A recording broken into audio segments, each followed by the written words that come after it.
How to turn off Instagram autoplay video.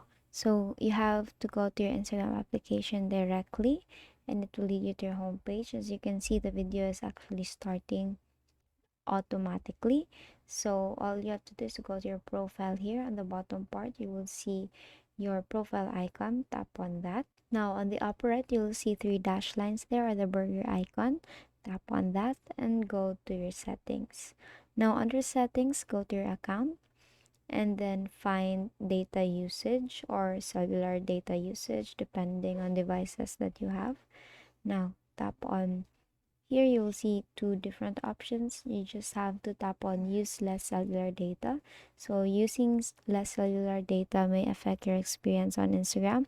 This also includes the autoplay. Now the thing is, you cannot turn off the autoplay video on Instagram, but if you tap on the use cellular data, it will actually load slowly. If it doesn't work, make sure that you have updated your Instagram application. And that is all for today. If this video helped you, please give us some thumbs up and subscribe to your YouTube channel for more tutorials. Thank you for watching.